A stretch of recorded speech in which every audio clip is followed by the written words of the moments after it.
Each week, nearly a dozen movies are released theatrically. 40 films a month, more than 400 a year. That's a plethora of cinema. Too much cinema. You'd have to be an addict to see all that, but don't fret. We've got you covered. This is CinemAddicts. Hey everyone, it's another week of CinemAddicts. This is episode 215. We have a lot to get to, which is a good thing for this week. We have, I'm just going to write, we have something called the Dirty South. And surprisingly, Bruce, you have nothing to do with the Dirty South, even though, would you be considered would you consider your area the Dirty South? Or am I just getting ahead of myself with inaccuracies? I don't know what the dirty part of Dirty South is, but I guess you're going to tell me. I mean, I'm definitely in the South, but I tend to take showers pretty regularly, so I'm not too dirty. Pretty clean. No, I'm the dirty Asian. It's been about a day since I've taken a shower. Eric Holmes, is Bruce Perky part of the Dirty South? I would say like the light dusting South, I think, if that's the thing. I got to get those rim shots ready. Very, very funny stuff from Eric Holmes. There's other movies called Share, not C-H-E-R. There's Share, S-H-A-R-E, with a question mark. Bruce and Eric did see that. And then there's another movie called It's a Wonderful Knife. Some really good stuff. Finally, Bruce and Eric saw this movie called Manodrome, another movie I missed out on. I'm about halfway through it. Eric, hold on, I'm going to put my hand out to your chest right now. You're just going to relax. Just don't open your eyes. Close your eyes. Just fall. Are you in a okay. Oh, very good, Eric. You're in a peaceful state. That has to do, by the way, with Manodrome. Bruce and Eric will talk about whether the movie works or not. This headline by Jesse Eisenberg. Finally, Anatomy of a Fall, which Bruce has been champing at the bit to talk about for the last couple of weeks. Who knows if they're going to talk about spoilers down the road? We don't know. Bruce, anything? How's last week been? Anything to update us or promote or just talk about before we get into the features? No, I mean, it's been a good week. Lots of movies. I mean, we have some pretty good recommends this week, too. We do have a box movie finally this week. Back to that, so try to keep that up. I did post on the CinemAddicts page. If anyone hasn't checked recently, I pinned up a post of all of the movies currently in the box and asking for more submissions. And I have a few in the pending to go in the box, and I only don't show them until I actually literally write the pieces of paper and throw them in the box. But yeah, that's about it. Lots of good movies this week. Bruce has lots of movies this week. Let's see if they're all good. Well, lots of movies this week, and I think you've been hard at work, like you said, curating this list, which I think is at least over 60 right now. It's on our Google Doc. I have to put it on our site, findyourfilms.com. And Eric, you got that idea from the director of Shot in the Arm. Can you just do a little recap? What was it? Scott Hamilton Kennedy? Is that his name? He gave you that idea. Just put everything on the website, right? Yeah. So, well, he mentioned it as if we had already done it. Like, of course you've already done this. In my head, I'm like, we have not done that, but that's a great idea. And that is so. Listeners, this is a way to engage ourselves. Look, Bruce and Eric have been holding that water for the last several years. I believe What's in the Box was part of the Find Your Film ecosystem before right, Bruce? I've been doing it for at least 2 years, if not 3, I think. If not 3. Yeah, it's been a while. Yeah. My money's on at least 3 years, Bruce. So Bruce and Eric, they've been really holding that water for as far as, think about it, What's in the Box pick every week. We haven't had really, I don't think last 3 years, guys, have we taken a week off? Have we ever? Oh yeah, there's been a few weeks off. I think the goal is, I think right now, is to do one every week except the week that we do the Patreon movies. So you're going to miss one movie from the box, but if you're a Patreon member, you're going to get 2 movies in the Patreon feed. So hey, look at that. See, value added. We're going to get to the Patreon in a second. Hold on one second. Mom, can you get our dog here, out of while we're taping the podcast? Come here. Oh, he's downstairs? Okay, can you close the door? I think it's my I thought the dog was right behind me. I'm suffering some kind of Kafka-esque nightmare. Not this time, not a You know what you call that when you think there's a dog behind you and it's not there? What? It's a ghost dog, of course. Ghost dog.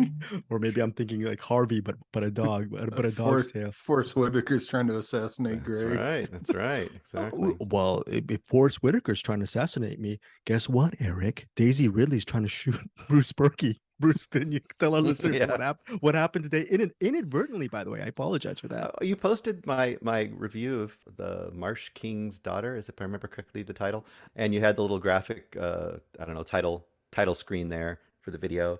and she's like poised right above me with a gun pointed at my head. It's like, I think that portends to my review of that movie, even though I gave it, I think, a mildly positive review. So You did. You gave it 3 stars, and I have no idea why you did that. I'm not smart enough or evil enough to do that, but I'm glad you. Okay, you don't believe me.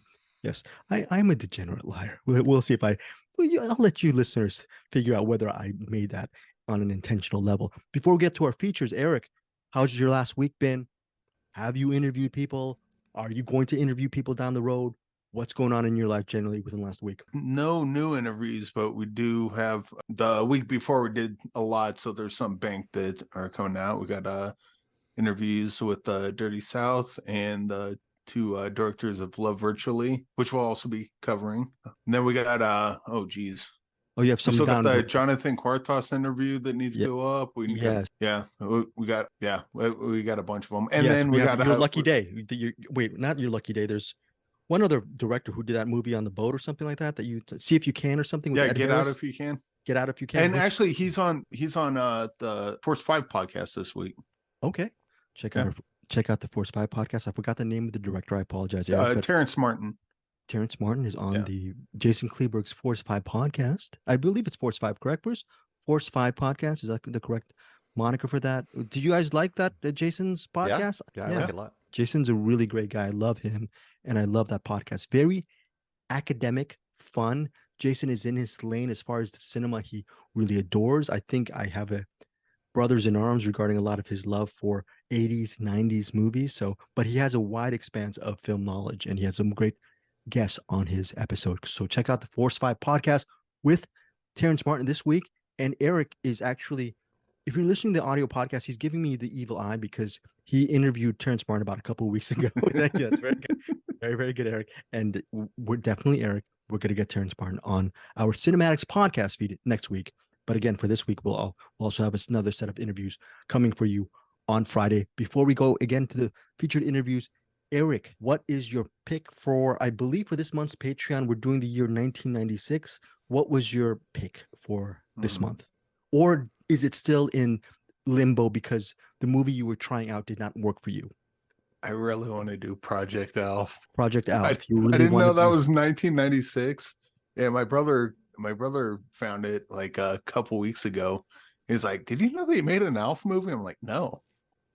And then I'm looking up 1996. And I was like, I'll have to check that out at some point. And I'm checking out 1996 because I was thinking like Romeo and Juliet or Barbed Wire. And Barbed Wire, like you can find it for free and not so good sites. Otherwise, you'd have to rent it for like $3, which might be fine. Romeo and Juliet, I think, is streaming. But then I came across Project Alpha and I was like, oh, that came out in 1996. And Martin Sheen's in it. And Lin Shaye is in it. We might have to do Project Alf. Okay, we might have to. Are you leaning? So are you going to put the official? We're doing Project Alf. Okay, we're going to do Project Alf. Okay, so Project Alf. There is no round of applause. I refuse to put that sound effect, Eric, because this might trump Trash Humpers. But again, we're talking about people's lanes in movies. Eric has different lanes, and maybe we will traverse something interesting with Project Alf. If you are a CinemAddicts Patreon member, you get to choose the second movie, and I'll get on that on our Patreon this week. I'm starting to get the feeling that whenever it's my turn to pick for the year, it's like, oh God. No, but in all fairness to your choice of Trash Humpers, I thought that was actually a worthwhile experience. So no matter what anyone says. So Bruce, would you concur on that? The worthwhile experience? Yeah. Okay. Yeah. Now let's get to worthwhile experiences in the cinema as far as featured movies. I have this horrible situation where around this time I get so nervous for movies to cover next week. I end up in the morning just mass email bombing a bunch of PR people. One of the first requests I got was this movie called Share. And again, I apologize. I do not know anything about this. I foisted the links to Bruce and Eric to watch it, just like force feeding them movies. Bruce, can you start off with some kind of plot synop, and then maybe Eric will give his thoughts on Share, maybe, I guess? Yeah. Sure. I might look on IMDb to make sure I don't get names wrong because I have a tendency to do that. Share, ? is the name, directed by Ira Rosenweig. The main actors in this are Melvin, Gregg, Alice Braga, which I assume is the daughter or maybe granddaughter of Sonia Braga. Sonia Braga. So the daughter of And I believe I could be wrong. Eric, you can correct me because I love when you correct me. I think she pronounces her name Elise Braga. I could be wrong because I've interviewed her before. That could be true. That I don't know. Either way, either pronunciation is fine. But I'm sorry. Go ahead, Bruce. We'll ask Elise Guy Blaché how she pronounces it. Yes. And Elise then Guy Braga. Bradley Whitford, which we probably all know pretty well from lots of things. This is one of those movies that looks like it could have been a COVID movie, but it also has a strong Black Mirror kind of vibes. Like this seems like one of those, it's a high concept kind of a movie. And basically the idea is it starts out with this dude in his underwear waking up in this kind of blank room. You don't know if it's a prison cell or what it is. And you are looking through kind of this old style DOS style computer screen. So you can see the little cursor prompt like superimposed over the front, like you're looking through that at him and he's looking back through it. And you can see when he types something, the words backwards, right? So you can see at some point it says share question mark. And he's like, what does this mean? So it's kind of like one of those old games. If you're old like me, you remember these old text games where you try to type in and figure out what you need to type to try to make something happen. And he's doing that in this, help, who is this?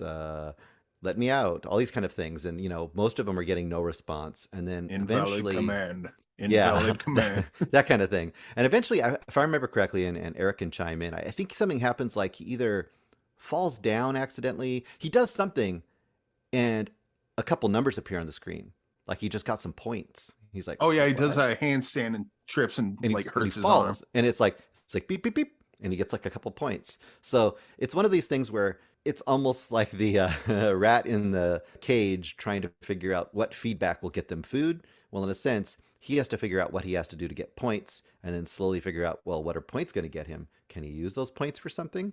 And it becomes this kind of, as we're watching him, viewers are also learning like how this world works. It doesn't just stay, it stays pretty much alone with him in this room, although you eventually get other feeds interacting with his feed. So you start to understand that there are more people in the same predicament that have been there at different amounts of time, and you slowly start to uncover the possible rules to the situation. That's kind of the premise. Does this feel like a very a low budget indie situation with a really good, like you said, high concept because of its idea that they were able to get these actors involved in a seemingly low budget production? I would guess so. I mean, it doesn't look like they would have to spend a ton of money to produce what they produced, but it doesn't seem, I guess that's hard to describe. Sometimes you see low budget movies and they look super like what would have been, quote, straight to video, right? In the old days. This seems like it's low budget, but they're using the budget wisely. It doesn't look super cheap to me. It's just that they use their budget to the best of its abilities, I would say.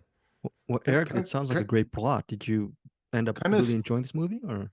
Oh yeah, kind of similar to Cube, where Cube they just had the one room and they had lights on it so they can make it different colors, so it feels like it's bigger than it actually is. They just have the one room, but they dress it different, put a different actor in there, and it seems like it's bigger than it is. And Bruce was saying that we have to figure out this world, or they have to figure out the world that they're in. I think the main point of the movie is that they've already figured out the world that they're in, because it's our world as well. It's definitely a mirror of that, especially like content creators or just going on a job. Like, you do, does a handstand, hurts himself and gets points. Cool. Now I can use those points to buy food. And you just like, all he can afford is dog food. And it's like, and then when they start getting more points and they start buying more stuff, it's kind of like, we got to see what they had to do to get that, and then like how they throw it away on like these frivolous things sometimes.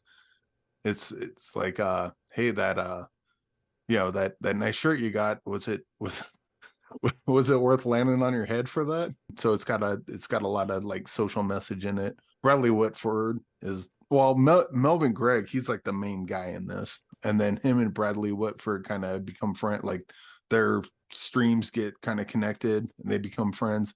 Bradley Whitford's always great. Elise Braga, I really only recognize her from I Am Legend. Didn't really like that movie, but I like her in it, and I like her in this. And then Danielle Campbell, she's like what would you say, like a OnlyFans kind of sort of thing in there? Yeah, she definitely's got like all the points because she's always doing like yoga in tight fitting clothes and, Yeah. getting the views basically. One of the things I really like about this is and don't want to spoil it, but I thought the ending was not as revelatory as I thought it was going to be, but it really worked with what they were trying to kind of what they were saying throughout. There's a thing that happens and a thing that Melvin Gregg does.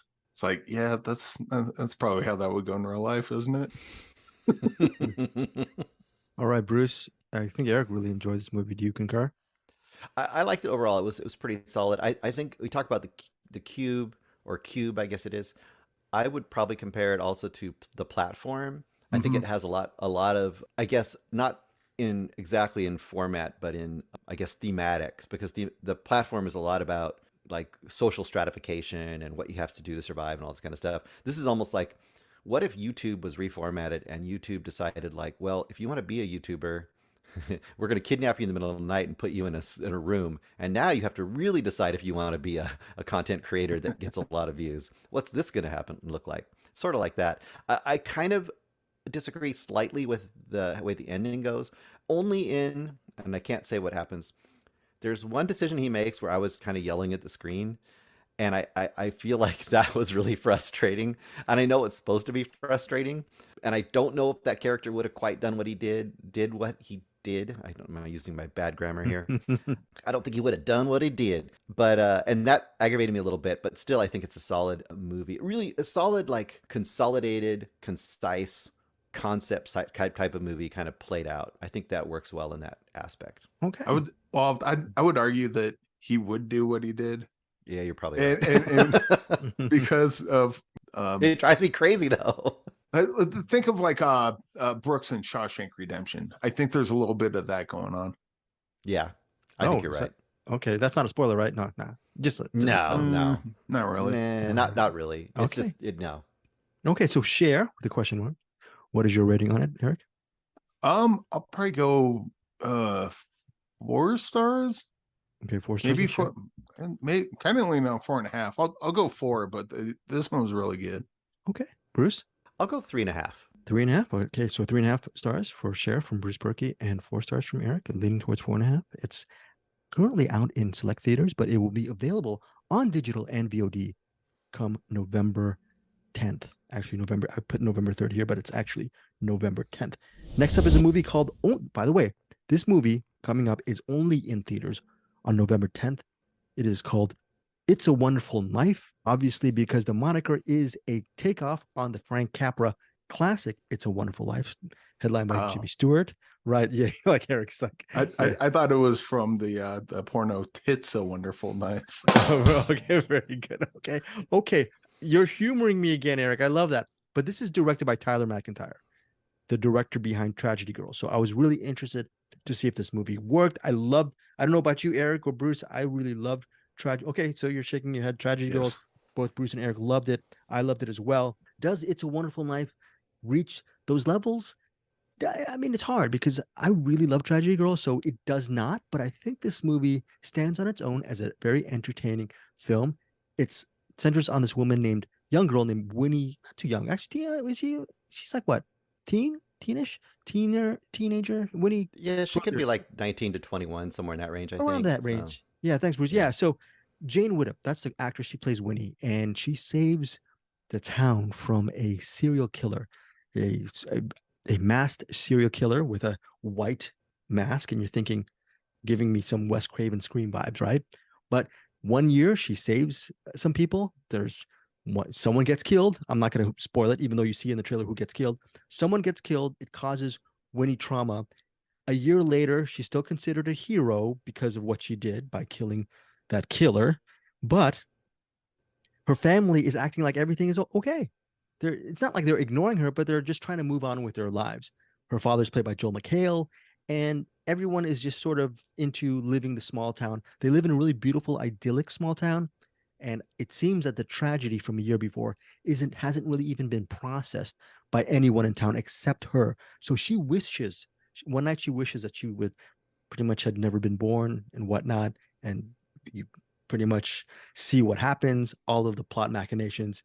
She gets sort of, I'm not going to say who's her guardian angel, but she eventually sees that the town when she starts to sort of socialize with other people or try to talk to other people, they don't know who she is. And the rest of the movie has her trying to go back into her real existence, because if she does not exist, that serial killer actually, whether he or she is a serial killer, that person continues to wreak havoc on the town. Okay, so life in this small town is really not as good without her. And it's sort of like It's a Wonderful Life with slasher vibes. Let's see if it works. Eric, you didn't see it, right? You didn't get to. I don't know if you'll enjoy this movie. Bruce, is this an? I started watching. I got like 15 minutes. I'll watch the rest of it tonight, but digging it so far. You're digging it. Justin Long was like, that guy looks like Justin Long. Oh, that is Justin Long. All right, but I haven't really watched enough to make heads or tails of it yet.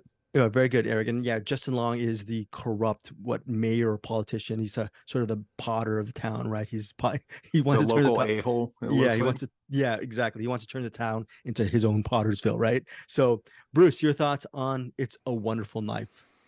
Well, I don't know if there's becoming a weird subgenre now, but this Hallmark Christmas movie, but the horror version of it kind of sort of they still kind of have the light flavor, but they also have a little bit of horror going on.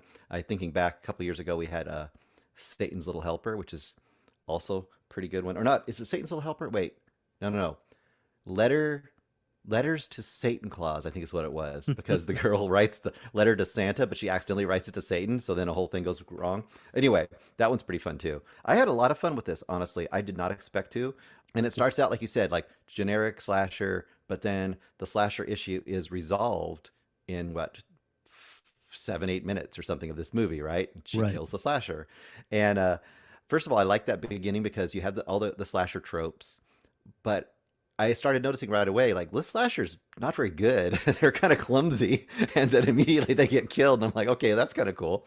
And then I really started warming up to it when she makes her wish. She doesn't exist anymore. And now she's in this town, this alternate reality of the town where she never existed. And the killer is still running amok. It's a year later, or this new reality. And I love how everything's just really gone to hell. Like the idyllic town, like, everything's boarded up. People are just literally smoking crack and stuff. And people have just kind of gone off the deep end. And then, not giving away any huge things, but in the first act where she was in the old reality, there was kind of a weirdo, nerdy girl that liked her, wanted to talk to her, and just got shunned aside by her, just like everyone else shunned this weird girl aside. And then in the new reality, she has to team up with the weirdo girl. And that kind of relationship, as it went through the whole movie, really, I think, added a lot of charm to it. I think if it had been just her, it would have been pretty good. But having this kind of team up and this kind of back and forth between them, it kind of became this buddy slasher comedy Christmas movie. And I really ended up enjoying it quite a bit. Yeah, I liked it. I think I was surprised, Bruce, because I felt when you said the fusion of the Hallmark and the slasher, I just thought you were going to pan the living, what, out of this movie. And you was in a good mood. I think you ended up liking it maybe a tinge more. I enjoyed it. To me, it was a straight down the line, entertaining film. I love the Capra-esque construct, and I agree pretty much on every single note. I just feel like maybe I didn't love it as much as you did, but I still enjoyed it. So for me, it's just a 3.5 out of 5. Solid recommend to check it out, especially if you are a fan of Tragedy Girls, and if you're a fan of that fusion of that sort of light Hallmarky take with a little bit of a slasher vibe. I think it's an interesting fusion. But yeah, 3.5 out of 5 for me. What is your rating, Bruce? I'm still 3.5 on this one too. Okay, I think it's solid, but I mean, if I'm going to go see a horror movie, or probably even a horror Christmas movie, this may not be exactly where I go. But if I'm in the mood for kind of a light, fun Christmas movie that has just a little bit of slasher in it as well, this is probably where I'm going. And if I want a little bit of zombies, then I'll go to Anna and the Apocalypse, that kind of thing. Yeah, right. And I still have yet to see Anna and the Apocalypse. Eric, is that a great movie, Anna and the Apocalypse? Would you highly recommend that as well from your recollection? I don't know if I saw that. Oh, maybe you haven't. I think that sounds like an Eric Holmes movie, right, Bruce? Maybe, possibly. Maybe. It's also a musical, so I don't know if that would throw him off. But I definitely didn't see it then. You definitely didn't see it. One movie. Oh, by the way, as far as It's a Wonderful Life, that's only out in theaters on Friday, November 10th. Something that Eric Holmes definitely did see is a film called The Dirty South.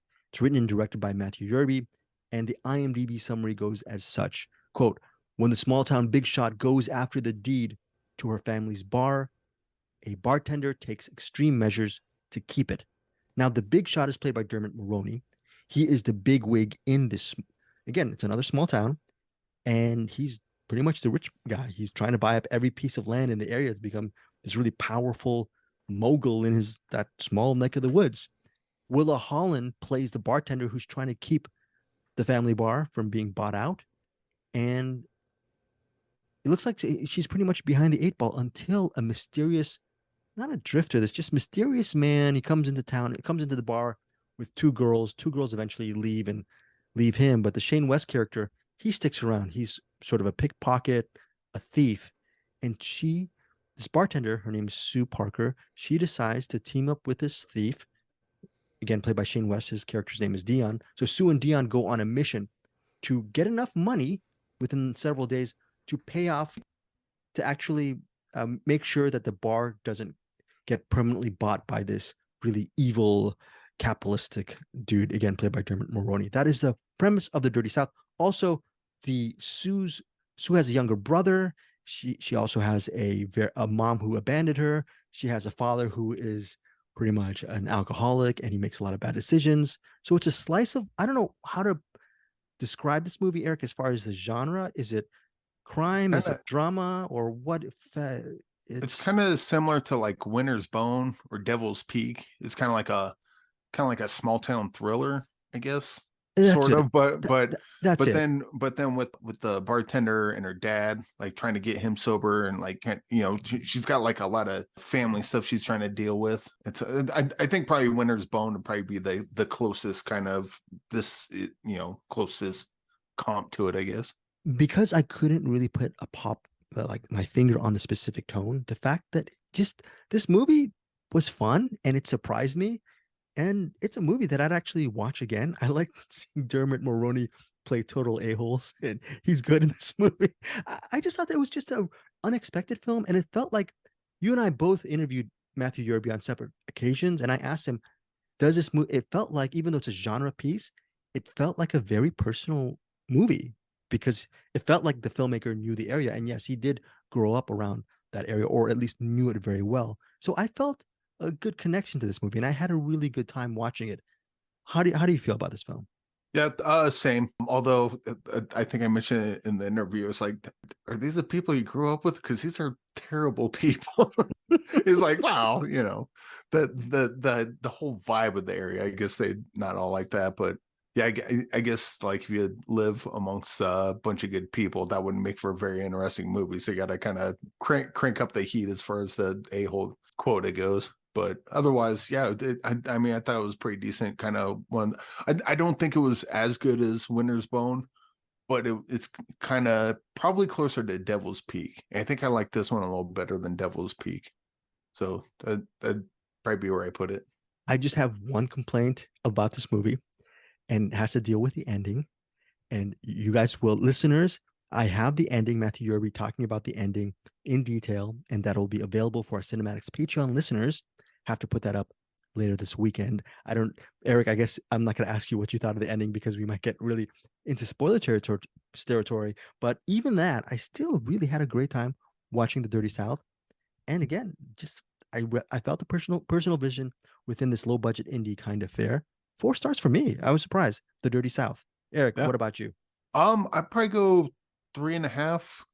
Probably could bump up to 4 stars, but I do like the filmmaker, and I mean, this is like the first really anything he's done. He's acted in some shorts. This is like the first thing he's done, and I'm definitely excited to see him. Hopefully he gets to make more movies and kind of grow, because I get this is a good jump out of the gate, so to speak. Yeah, definitely great, really good jump out of the gate. Again, Matthew Yerby, very talented filmmaker. 3.5 stars from Eric Holmes, 4 stars from me. In theaters, on digital, and on demand on Friday, November 10th. And unfortunately, I am sad because I'm only halfway through Manodrome. I don't know. I hate to say it. I'd like to say please join our CinemAddicts Facebook group. Yes, please. We have some great daily movie recommendations, and we have giveaways there. We have some great insights, and I love the CinemAddicts Facebook group. But I feel there's a Manodrome vibe with our Facebook group. No, the guys are really nice. They're sweet and thoughtful. Okay, except, but they're not. I'm only halfway through. I'm only halfway through it. Why are you here, Ralph? I lost my job. The baby's gonna be here pretty soon. No respect. What do you do with those feelings? You know you could be a part of our family. I know some guys. They like to help out guys like us. What, they're like buddies of yours? The doctor wants me to get a bunch of tests. Tests are so expensive. Do you still want to go through with it? Other guys, like they live with you? Just like regular families. Except regular folks don't get to choose their family. We do. How would that work? Depends on you. Why do we make ourselves so much smaller than we are? Pain. That holds us back. Take back your power, Ralph! Welcome, Ralph, son, Manodrome.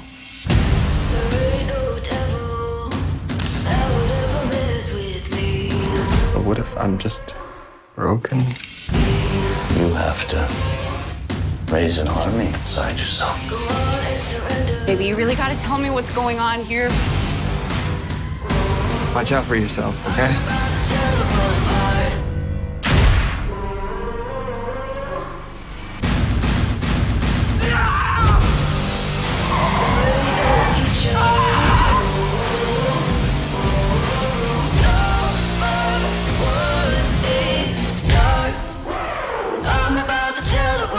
There is no God but Ralph.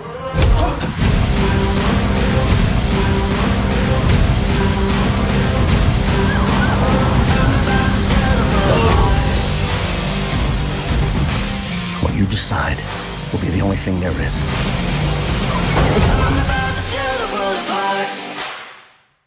But this is, let's just say this movie is, even though I'm halfway done, all I know is it centers on Jesse Eisenberg. He plays an Uber driver, not the Jesse Eisenberg who's playing Mark Zuckerberg in The Social Network. No, he is totally jacked up. He is working out, and you're surprised at how, not big, but just very muscular and toned Jesse Eisenberg is in this role. And he doesn't play a smart, manipulating kind of person. He's a little bit slow on the uptake. He's a dumb manipulating type person. Right. And Odessa Young, I believe, I forgot what movie that you really love. Odessa Young, she started a movie that Bruce loved from a couple years back. I'll look it up. She plays his lover, his soulmate, supposedly, and she's pregnant. So Mothering this Sunday. What? Was that Mothering Sunday? Yes, Mothering Sunday. She was a star of Mothering yeah, Sunday. right. Yes, Odessa Young. She's very, very talented actress. Don't know where her character goes. Again, I'm only halfway through it. But ultimately, he's very frustrated. He's worried about the impending baby, supporting his lover, supporting, I'm assuming, the rent. And he's just an Uber driver. He lost his job. And he finds sort of literally a group of brothers, group of men who are just beating their chests and they're all for each other. There's a lot of male bonding, a lot somewhere in I don't know, upstate somewhere. I think maybe Bruce somewhere upstate. They have a nice home. They're staying at Incel Mansion, is where they're staying. And the leader of these men is played by Adrien Brody. He's very charismatic, and he gets these men under their wing. And it's a community that, for lack of a better word, if they're calling women a lot of slurs, a lot of bad names, starting with the C word, there is a lot of misogyny involved, and there's a lot of just I don't know how to describe these network of men, but ultimately Jesse Eisenberg's character gets involved with these men, and maybe to find some kind of direction in his life. We'll see where that direction goes. Again, okay, Eric, how far did I go far enough for Manodrome? I'm really enjoying it so far. Why don't you pick up the pieces, what I left out, and your overall thoughts on this movie? Well, I'm kind of concerned that you're enjoying it. But, it's definitely a good movie. But He's converted. He's converted, actually. oh well, in that case, I won't say anything. It's cool, Greg. It's cool. You created fire, and you'll take it back.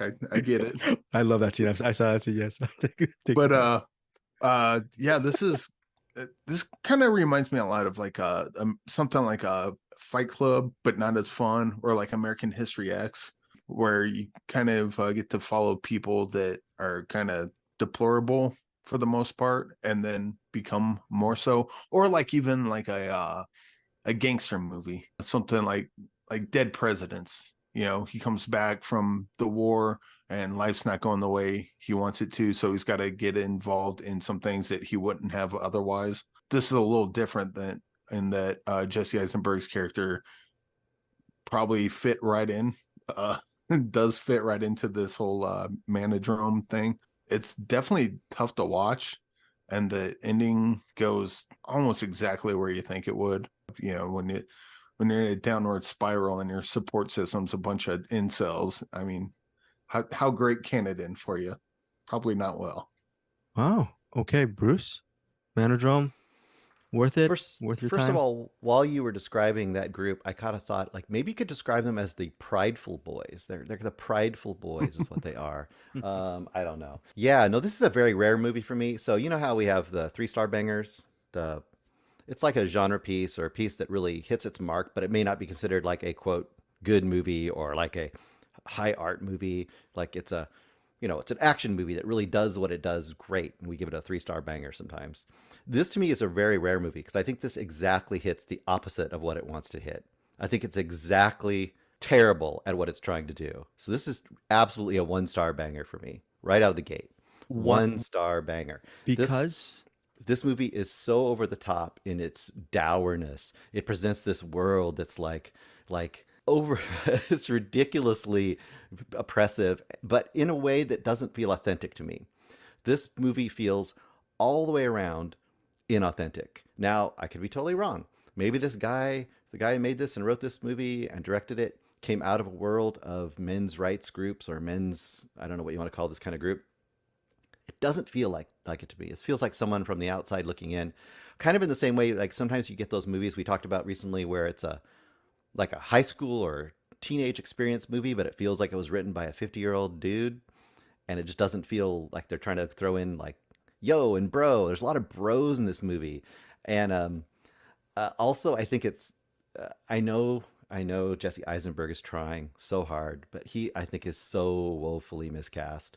To me, this is like if you took Schwarzenegger and said like you're going to make this really realistic, gritty movie about the pains of a nerdy kid in childhood, and he's like this cut Schwarzenegger from the 80s, but you didn't play it for laughs. That's kind of what this movie's like, because I can never take him seriously, Jesse, in this role. He's not cut. He's kind of lumpy. They've got this fake red hair dyed on him. He does the whole thing. Oh, he does it, but he doesn't look it. I mean, you just see him standing next to the other people. It's just so over the top. This movie is so ridiculous. Bruce is a negatory on the musculature. They even give him like, okay, even like I made fun of the Proud Boys, right? But like, what is this big thing? Like, come on, dude, do it. You want to buy this polo? You can buy this polo. Here, buy this gold polo. It's $200. You can do it. Be a man. Buy this polo. And that Proud Boys have their whole little polos. It's so bad. This movie is. The other thing about this movie it's ridiculous. I could just go on the beats that are so funny. There's a whole was it trying to be ridiculous because no, I don't think so. That's why it's a 1-star banger. I think this movie is deadly serious. I think it's trying to say it's exposing the toxic masculinity of America today and what it means to be kind of like in this incel mindset and like look at the day. It's like a cautionary tale. Sure. I swear this movie thinks it's a cautionary tale, but it's not.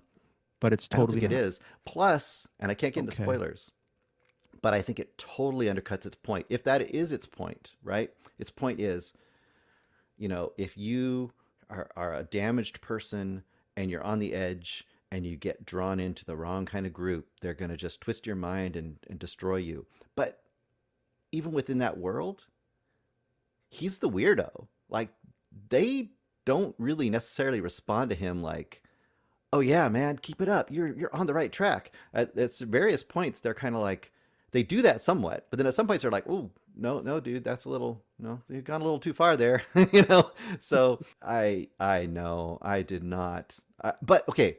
Here's my last thing. But I enjoyed watching it. That's why it's a 1-star banger. This is one of those movies I liked watching because it's so wrongheaded and it's so ridiculous that it's laughably so. So Bruce, it's 1 star. Sorry, Eric. It's 1-star banger, but yes. You were fine watching it. Yes. 1-star banger means it absolutely didn't hit its mark for me. It did the exact opposite of hitting its mark. It does the exact opposite of what it wants to achieve. And that made it entertaining in its own right. Love it. Like The Room. The Room does exactly the opposite of what it's trying to do. The Room is not trying to be camp, but it ends up being incredibly camp, and it's fun to watch because of it. Brie Larson was not campy in The Room. Oh, Room, whatever. I'm sorry. Cube. No, you had the right one. Unfortunately, the women in my life have rated me a 1-star banger as well, so I'm a little bit sad and a little bit overly sensitive. Yes, Eric, I've interrupted you enough. Go for it. See, I still saw this as more like a Fight Club thing, like the toxic masculinity thing's definitely there. Like Jesse Eisenberg's character, he was like kind of closeted gay, wasn't he? That's a spoiler. Like they were kind of. That's a spoiler. Not really, because they play with it throughout the entire yeah, thing. they code that through the entire thing, and I thought that was kind of lazy too. Like that's kind of like the trope, right? Like the big dude, like guy that's trying to really lash out against the world and lash out against homosexual people because secretly, it's something's happening there. I mean, it was kind of so obvious. But where like I get everything that you're saying. Don't know if I agree with all of it, but you know, being a Proud Boy myself, I'm on the end. New information we're getting here today. Totally kidding, but like the way that they brought him into the group and kind of how it did seem a little over the top, but it also seemed like I could see this kind of thing happening in real life. So like as a cautionary tale, definitely works. I don't know how you have fun watching this because like I'm just watching this thing going, oh crap, what are you gonna do next? Oh no. I was laughing. Oh God, you're gonna do that? Jesus Christ! Every time he said "bro" with that little bowl cut, fake red hair, and he had that little like flavor saver that wasn't even like committing. I was laughing at him. Like every choice he made was usually the wrong choice, and then he joins that group, and then that just exacerbates his bad choices. So he's just kind of like, yeah. And the whole Santa thing, I don't know. Oh, that was great. Both of them. So stupid though. It's like, and like the whole like the backstory to make, you know, like you have a character this broken, you expect to get a backstory, right? And I'm not gonna, I guess, spoil the backstory, but the backstory is worse and less. Let's put it this way. It's less artificial than the fun backstory we get on Phoebe Cates's dad in Gremlins. It's just like that's a perfect backstory. So that's what I mean. Not in a campy movie where it's supposed to be fun and also horrifying at the same time, this one is just a trope they throw into like, okay, that's why he's so messed up, and that's why he hates this Santa that's walking around on the side of the street. Yeah, maybe. But I mean, he's kind of psychoanalyzing himself at that point, and he's not really in a position to be able to do that. Yeah. And then Adrien Brody's the character that's kind of guiding him through that, and he's definitely not the person to be like. Definitely not a great role model. Okay, let's go with the ratings for. Wow, this one's okay. What's our banger from Bruce? I'm kind of thinking. Well, because Bruce was saying that it doesn't hit the mark. I wonder if it hits the opposite mark. Like if Dude Bros watch this, if it would do like the Fight Club thing, because I did compare it to Fight Club, but if it does the Fight Club thing where like you're like, yeah, Tyler Durden, it's like, no, that's not what you're supposed to take from this. I wonder if Manodrome has a little bit of that. Like if the wrong people see this, they'll take it as not a cautionary tale, but hell yeah, get yours. I created steel and I'll take it back, you know. I don't know. I mean, I guess we have to find some and ask him. Yeah, I'll just go with my regular. I'm just probably gonna go like 3.5 on this. Okay, cool. But now I gotta think of it. Now I'm you're recommending the movie, Eric. You're literally but now I'm kind of worried about this movie. You're recommending. Okay, so this is a solid recommendation. If you get We're Hey, gonna leave bro. with this. What? Yes. Hey, bro. If you get yoked, bro, and you don't like them, them women trying to tell you how to live your life, bro. Stay the hell away from this movie. Stay so far away from this movie. All right. They show wieners. You don't want to see wieners, do you? Because you're a man, bro. Dude, bro. Stay away from this movie. Everyone This is so else, funny. check it out because this is either you'll watch it like Bruce and enjoy it for some weird reason, or you'll be like me and watch it just be horrified through the whole thing. Going, holy crap! Who the hell are these people? Well, at least you're recommending it because it was just, I guess, an interesting enough watch for you. So I think that's kind of cool, I guess. So How hard did they have to resist just naming this Uber driver, right? Didn't they want to name this Uber driver? You know, they Uber did. dude. Uber dude. So Manodrome, it's in theaters specifically on November 10th. We will maybe have some more Manodrome. Maybe we'll get our CinemAddicts Facebook group community for a big special screening of Manodrome because that'll be on demand and on This digital. could get a November Rocky Horror treatment. I swear. Every time he says No. bro, you gotta like just chug back an energy drink or something. Yes. Chest bump city. Four Loco. You gotta have a Four Loco, and you gotta pump curl twice or whatever. I don't know. We've spent so much time on Manodrome. I don't know. There's some kind of coded situation. I have no idea why we keep talking about it. We should have done an entire episode on Manodrome. Again, theaters November 10th, on digital and on demand November 17th. Before we go, we have a bunch of recommends, a bunch of stuff. But Bruce and Eric, Anatomy of a Fall. That seems like a long conversation. Do you want to table that for next week? Because I might see it, or maybe I might not. Or Bruce, you're gonna be the arbiter. You're gonna be the voter. I mean, it's evergreen. It's worth watching. It's something that'll possibly get some, at least international, possible Oscar buzz. I have a feeling. It's a solid movie, and I guarantee that Eric will probably have a lot to say about it too. There's a lot of Yeah. Well, let's table it for next week because I'm going to see if I can get a screener link, and I really want to actually. I will quickly say it's good. Go watch it. It's good. Yeah. Go- I would concur. That's the It's very good. short version. Go watch it. And it's one of those movies. If you're really into like Eric's really into like courtroom movies. I'm like okay on courtroom movies, but I think this has a lot of interesting stuff going on, and it's one of those movies that kind of you want to talk about afterwards with somebody. Okay, we will table it for next week. I will try to get an Amityville horror and Amityville of a Fall. Fallville. of a Fallville. No, but anyways, so we'll see. We'll have a longer conversation next week. Sorry guys for kicking the can for next week. Let's get to quick recommendations. Eric, you have three. You have three. There's a movie called Love Virtually. I think we'll talk about. You know what? We're going to talk about Love Virtually and your review of it for our second episode. But what would you quickly just say to people about Love Virtually if they want to check it out on, I believe, on digital and on demand, which it's out. Love Virtually is a strange movie. It mostly takes place inside of like a metaverse, I guess, like everyone's avatars in a computer simulated world sort of thing.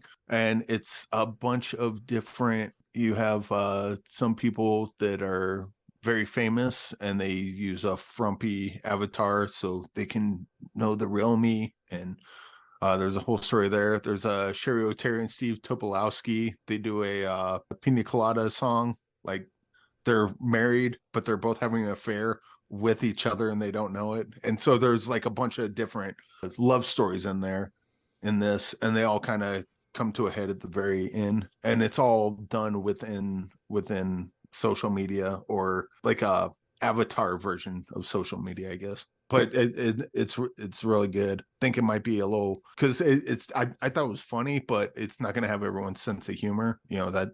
But I think the stories and kind of where it goes and what it says about all that stuff is pretty interesting. I would check it out. I don't know if everyone's gonna like it like I would. I give this 4 stars. Wow. But my 4-star might be someone else's. I hated this, just because that's how comedies tend to play out. Okay, so that's 4 stars for Love Virtually. What else you got for this week? Oh, we also got Your Lucky Day. Basically, it takes place inside of a convenience store, and this old guy, old middle-aged guy, he's kind of an a-hole. And he's kind of thumbs his nose at everyone. He's better than everyone. But he buys a scratch off or a lottery ticket, and he hits the jackpot. And there's another guy, what's his name? Sterling Angus Cloud, I believe. He overhears this, and he's kind of a ne'er-do-well. and he takes like a magazine, puts it over his face, tapes it around his face, pulls his gun out, and goes to steal the Powerball ticket from the old a-hole family show. And then a cop's there. A cop ends up shooting the guy that won the ticket, and then the cop gets shot. So now it's the Sterling, it's the guy that's running, the guy behind the counter, and then a couple, and they're all in the convenience store with 2 dead bodies, one of which is a cop. They're trying to figure out what they're going to do, because when Sterling says, hey, you can leave dead or you can leave a millionaire, what do you want to do? Oh, okay. Well, you know what? Maybe I do know a place where we can drop the bodies at. I don't know. And then so the rest of it's inside this convenience store as they try to figure out how to get out of the situation. And everyone's got some people want to act like they're playing along just so they can get away. Sterling just wants to get away with the money, but the guy that's working behind the counter reminds them, hey guy, we got 2 dead bodies. How do you think you're going to cash in the lottery ticket? And he's like, oh yeah, good point. But yeah, this is a really good tight thriller. Does it have comedic elements into it a little bit because of the predicament, or not? It's more of a straight up thriller. It's more heavy. I mean, there's comedic elements given the situation that they're in, because Sterling's such an idiot that's just kind of jumping, he's like, oh, here's an opportunity to get a Powerball ticket. He just doesn't think things through. So there's some comedy there, but mostly I wouldn't call this a comedy at all, although there are some comedic moments for sure. Your Lucky Day, which is written and directed by Daniel Brown. Eric mentioned the actors already. It's going to be in theaters November 10th. For most people, it's going to be available on digital November 14th. This sounds like kind of an interesting movie. Would you recommend? Okay, what is your rating and final comments on your I'll probably go 4.5 on this. I wrote 4, but I'm going to go 4.5 on this, because this is just like one of those, like, I don't know how high concept it is, because I kind of explained what it is, but I took a while doing it. But also I got goldfish brain, so I'm not always the best at that. But the whole situation that they're in takes like the first 10 minutes, and then the rest of it is the fallout of the decisions they make from there on out. So it's kind of like The Mist, but without the monsters. People in an enclosed area in the situation, and they just got to find their way out. And you just thought it was really well written, or just well performed? Well written, well done. Didn't take too long. Just kind of got in and out. Who knows? It could have been a 4-hour movie. Didn't feel like it to me. It felt like a half hour, 60 minutes. It felt really quick. This is a Well-Go USA Entertainment release. That's very interesting. I think I might want to actually see Your Lucky Day. And finally, Soulmates, is that out? I haven't even seen if it's out or not. Or it is, sort of. So Soulmates is directed by Mark Gant, written by Chris Lamont and Joe Russo. Right. I got Joe Russo sent me a screener link of this, and it was out in theaters for a very short time. And I've heard from Joe that it's possible that it could be streaming as early December. Okay. And it might still be playing in theaters. So if it is, I would definitely check it out. But if you gotta wait for it streaming, still check it out. Basically, 2 people wake up. We got Jason and Allison wake up, and they're handcuffed to each other on a bed. Allison wakes up first, and she's like trying to, I don't know this room. I don't know this guy. Why am I handcuffed to him? She's freaking out. Jason wakes up. He's freaking out too. You know how like Saw kind of they have the traps, but there's also like different rooms and stuff that sometimes they'll go from one room to another. That's kind of what this is. And so they're able to get out of the bedroom that they're at, and then they're down a long hallway. And the end of the hallway, that door opens up, and there's a TV, and Neil McDonough's on there, and he's like this dating game show host. He's like, oh, we found 2 couple lovebirds, blah blah blah. So now Jason and Allison are going through they progress through these different rooms, and they do these dating game style things like, what's your favorite food, or what kind of car do you drive, or probably like newlyweds would probably be a better thing, because like they don't know each other. So that's kind of how they're playing it. It's like, all right, figure out what car he drives. And she's like, I don't know. Well, you better find out, because if you don't, this guy over here dies in a horrible way. Oh no. So they're like, oh crap, I drive a Lamborghini, just say he drives a Lamborghini, ding ding ding ding. And so like, then they pass that thing, they either die or they don't, and then they go on to the next one. And they're basically, the different torture rooms are kind of dating game and also kind of them going through a date. So like they'll go through the meet, getting to know you, the meeting stage, the let's go out for dinner. They have a karaoke part. They have a karaoke part that's so good. The ending of this gets a little there's a little Manodrome towards the very end. The movie seems like it ends and then it goes a little further. And when the movie when I thought the movie was over and it kept going, I was like, oh no. And then the other ball dropped or the other shoe dropped or whatever that cliche is, that the ending. Bruce, you would probably hate it, but also love it at the same time. But all right. Yeah, I would definitely recommend Soulmates. Okay, so Soulmates, what is your rating on it again? We're giving it a 4.5 to this too. Okay, 4.5. Wow. Okay. It also gets the Russo bump. So okay, very good. The Russo bump. But this, like, unlike what was the Hard Kill, because I've got to read a couple of Joe Russo scripts and they're all really good. And then like you read the script for Hard Kill or Open Source, and then you watch Hard Kill, and it's like, how did that script become that movie? It doesn't make sense. I haven't got to read the script for this yet, but this feels like his and Chris Lamont's script actually made it to screen, and I'm really excited to see that. Okay, very, very good. I'm excited to see Soulmates. Sounds like a very interesting. I think I missed out on a couple of movies this week, a bunch of movies, especially Manodrome with that 1-star banger. And I definitely want to check out Soulmates and also Your Lucky Day. But that's it for your recommendations, Bruce. Before we get to what's in the box, you have one pretty big recommendation this week, and I think a lot of people can access it. Yeah, Netflix has got a movie that just came out, I think, last Friday.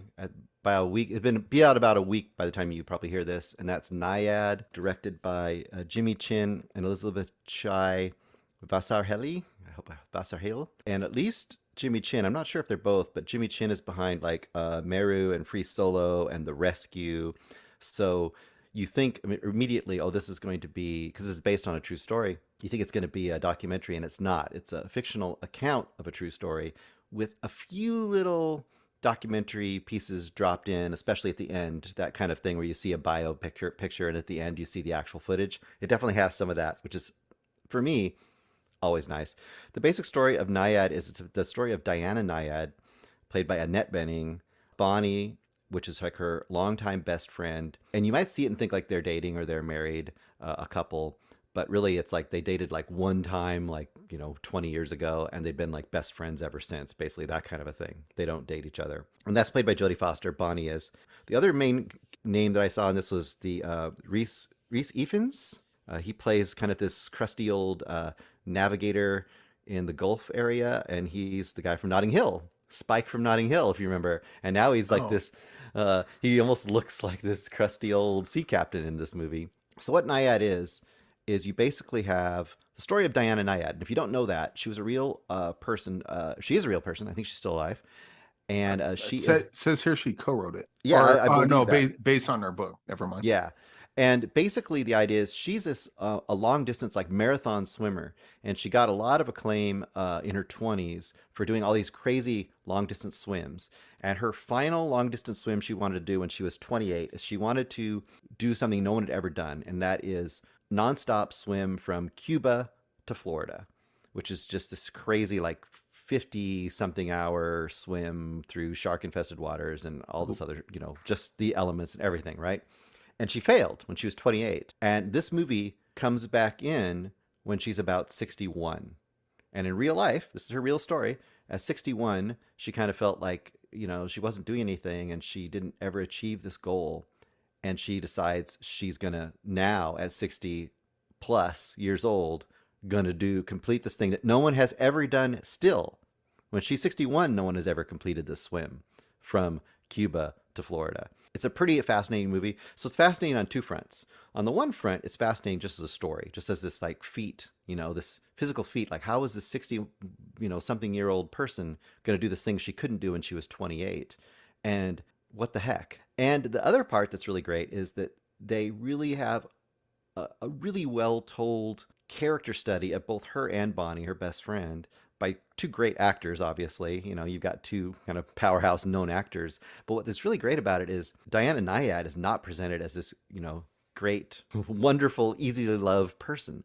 And really early on, you have this early scene before she's even decided to do this. And it's her and Bonnie at some party. It's her birthday party. I think she had just turned 60 or 61. And Bonnie is obviously trying to kind of like, you know, hook her up with some interesting woman at the party. You know, and she says, go over and talk to her, go over and talk to her. And Bonnie says to Diana, you know, just don't talk about yourself. And then of course, smash cut, Diana just only talks about herself and how awesome she is.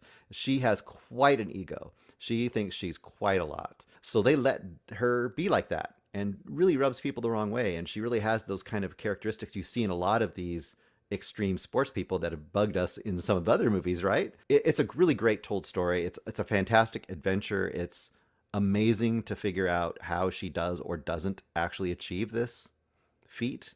And just as a character study, it's great too. So I'd say check it out. A little break out the tissues towards the end, maybe a little heartwarming, that kind of thing, or no? That's Well, more she's of not a heartwarming kind of character. I mean, the She's- circumstances, what she achieves. You know, that I think it's definitely it works on that front of like, how in the heck can someone surmount insurmountable odds? It's that kind of a movie, of course. But how do you do that and like a character who's not very likable? So there's kind of a double-edged sword there. But it's definitely fascinating and a lot of fun to watch. Is this because you mentioned the thing that she's trying to swim from Cuba to Florida? I'm guessing you could Google that to figure out if she did it or not. Is this kind of like a million miles away, where like whether or not you know the ending, it's like It's definitely the journey. whether or not she makes it is irrelevant. It isn't irrelevant, but it's the how she does or doesn't make it. And what I'll tell you is that fascinated me, and I'll just kind of give this to you so it'll give you a clue. She's ready to make her attempt, you know, at 61 or whatever it is, at about the 25-minute mark of this movie. And I'm like, what are they going to do for the other hour and 20 minutes or whatever? So let's just say it'd be like if in a million miles away he made it to space like within the first 15 minutes. Yeah. It's like, well, so let's now say what?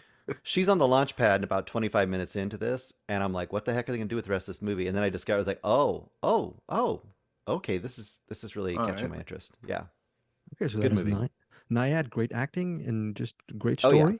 yeah. Currently, Yep. currently on Netflix. So you guys tell us what you think of Nyad. Now we're closing the show as finally after 2 episodes, Peter Beta is back, and I'm gonna just take it right now. Pete, you and your I think someone tried to. I heard some sound effects. Sorry. Who did that? I hit my microphone arm. That was me. Sorry. That was good. I kind of like that. Maybe we should do that sort of. Pete, drop that Ding, there you microphone go. arm. Pete Abeta from Middle Class Film Class. Thanks again for all your support and all the knowledge. You know, Pete Abeta was dropping some podcasting, insightful knowledge from us. ListenNotes.com. Thank you, Pete. And there's other stuff. I think we can learn a lot from the Middle Class Film Class crew. What do you think, Eric? What say you, Bruce? Should we learn from them? Yeah. Well, they watch punishment movies, so we can learn not to do that. Very fair enough. And as we learn from our various lessons from that crew, Pete, drop that, Pete. Remove your hand from the box, and you die. What's in the box?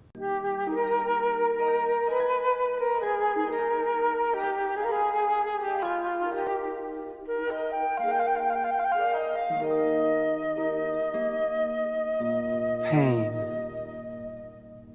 All right, guys, we are back with the final film for this podcast for CinemAddicts. It's What's in the Box. And our What's in the Box, what is it, Bruce, and from who? Short term 12. I don't know if anyone assigned this one to me. I think this might have been one of those. I might be wrong. I will know sooner because all the rest of them on my list I put down if someone suggested it to me. But I think this might have been one of those where I just never got around to watching it, and I hear it mentioned all the time. You're wrong. You're wrong. Okay, tell me who short term. Who stars in short term 12? The main lead, the male lead. What is it? John Gallagher Jr. John Gallagher Jr. Oh, he suggested it. Okay, and cool. he suggested it, and I asked him about movies, and he said John Gallagher. And you wrote it down. It's just because you've been curating and you have so many freaking movies that it's understandable you forgot. But it was a John Gallagher recommendation for short term 12. Yes. Perfect. Well, this is one of those movies, like I said, I've never watched. I don't know if you both have watched it, but I've seen it. I've heard great things about it, and it's one of those movies that kind of feels like homework, and I'm not sure what it is. And then I went and checked it out. So anyway, the basic concept of this is you're in kind of this. It's like a home for troubled teens, basically. And the main group, Brie Larson, and I think this might have been kind of a breakout role for her. I'm guessing because this is from 2012. Yeah. She plays Grace. Like you said, John Gallagher plays Mason, who's kind of one of the male. What would you call them? Like caretakers there, or they're kind of like the staff, but the staff are all pretty young too. And there's her and Mason and maybe one or two other people there, and then a bunch of kids of various ages, probably ranging from, I don't know, 13 to 18, 17, somewhere in that range. The movie starts with a kid just running across the field from this little house where they have all the kids. And they say, if he gets off the property, you can't touch him. And there's this whole thing about that. And they tell this whole story. And you really, really, really quickly discover this is going to be just about these characters in this place and these kids that are just fighting to like not be broken. They've been hurt, damaged, something's happened in their life, and they just need someone to love them. They need to find a way to survive. And the counselors themselves, the staff there themselves, are also battling certain demons. And it's just one of those movies that has super well-defined characters, super simple concept, really, really well told. Oh, I didn't mention, it has a very young Keith Stanfield. Before he's LaKeith, they had him here as Keith Stanfield. And also, so there's like two of the kids kind of become the main kids you follow. And he's one of them. And then he plays Marcus, and then you have Jaden, played by a very young Caitlin Devers, I think it is. Yes. Who we just saw in No One Will Save You, and has been in a bunch of things as well. So it was really fun for me to see these actors kind of early on. Rami Malek is in it. Yeah, Rami Malek. Yep, that's right. Stephanie Beatrice I think she's done a couple of animated films, but she's basically known for Brooklyn Nine-Nine. Mm-hmm. Pretty much an American Graffiti. So murderers roll list of actors in this movie. This is one of those movies, right? Yeah, this is one of those movies where you see those movies where like they all started, they were all young, and like they talk about The Outsiders and these kind of movies where it's all these actors that you didn't know who they were, and then 10 years later you know all of them. And needless to say, Brie Larson is just lights out amazing in this movie, and it takes a lot of turns you're not expecting. This is one of those movies that it's hard to describe what makes it great, because it's just human characters in a really engaging story of people trying to survive, basically. I really love this movie. When I saw it years back, my main thing, if I recall, I was stressed out throughout the entire movie. I don't know if you had that same feeling because of what happens. And it feels like you have people who really are caring for each other. These people, the staff, they're just so overworked, but they're not going to take time off because they're just so dedicated to their job too. It seems like it's really felt like a real life. Yes. Yeah. Well, and it's also one of those movies where, there's certain situations, I don't know, One Flew Over Cuckoo's Nest, something like that, where you have a bunch of people together, that are on the edge and are very fragile, like emotionally and mentally fragile. And this is one of those movies where you're just waiting for the bad shoe to drop, kind of going back to shoe dropping, like Eric was talking about earlier. So or you're afraid something really bad's going to happen. And there's a lot of moments in here where things may or may not happen. And I think that does kind of lead to that tension. But there's also some really great, surprising, tender moments, and just superhuman, not superhuman, she's superhuman in other movies, but just very human, it's just a really well-written, well-realized human story, I guess. All right. What is your rating, Bruce, on Short Term 12? What's in the box? I guess I'll go 4.5 right now. I mean, this could be a 5-star movie easily on a rewatch, because it's just... I can imagine watch this movie again and just loving the character interactions and the character portrayals. But it's a no-brainer. If you haven't watched this, go check it out. And it's not homework. This does not feel like homework to watch it. This is the same writer and director as Just Mercy. Yes. And Eric, I also did Shang-Chi, but I didn't see that. But Just Mercy was pretty sweet. Yeah, I remember you enjoying it. I think we reviewed it, and I think you really enjoyed Just Mercy. If I recall, I don't know, maybe I could be wrong, but I remember you saying that courtroom drama. Of course, I did. Of course, your courtroom drama, right? Of course. Bruce, also Short Term 12. When you look, it feels like homework, but it also feels like the plot is something you've seen a million times before, or maybe at a TV movie aesthetic to it. Maybe even when we were growing up, after school special message movie. Right. Not. No. What surprises me is I bet you we can figure out a lot of movies just like Short Term 12, but the thing is, most of these movies are pretty much forgettable, and Short Term 12 just is high above the rest. It's just one I of them. agree. Maybe I think a lot of it has to do with Brie Larson's character too, because she, as we start to unpeel her character, she starts making choices that really worry us, really, really worry us, but also engages us even further than we already would have been. If she had just been caring, generic counselor type, it would have been a good movie. But because her story is so integral and also a huge arc in this movie, I think that is the extra special part to this movie. Speaking of special part, you take Short Term 12 and you take Room. Find me two better performances from an actor. Yeah, no. It's one of these things. I mean, it's business and commerce, right? She plays Captain Marvel and whatnot. She's going to be in the Marvels. Good on her. She was in one of the Fast and Furious films. But it's one of these things where I would love for her to do more of these type of films because she's awesome as an actress. Yeah, so true. All right, great choice. Short Term 12. We're ending the show with another movie from the box. What's in the bleeping box? Hey, Bruce, real quick, what did you give Nyad? Also, what's in the box? I apologize. Yes. Nyad, you know what? I'm going to give it 4.5. Thank you, Eric Holmes. All right. And this is a great movie to like watch with anybody. That's definitely one of those anybody kind of movies, like mom, dad. You can probably enjoy that movie. It's just a good human adventure / human character story. All right, what do we got? What you got, Bruce? I have Bob Le Flambeur, suggested what did you call me? What did you say? Nicholas Harvard, which you could probably remember. I don't remember who Nicholas Harvard is, but Nicholas Harvard is a director, filmmaker, actor. I forgot what movie he directed, but yes, Bob Le Flambeur. It is directed. I think Bob Le Flambeur is a movie directed by. Oh, what is the name of that guy? I'm just blanking out. He did the French. Right. Oh, thank you, Bruce. Jean-Pierre Melville. There you go. Yeah, yes. French. Yes, we're gonna get more listens over in France. Okay, so I'm gonna call it France just to win over some of the denizens over there. So thank you guys so much for listening to CinemAddicts episode 215. We will be. I'm gonna close the show. Eric, put things in the. Yeah, you want to say any couple things before we get out of here? We got time. Wait. Well, that's a good sound effect. Good.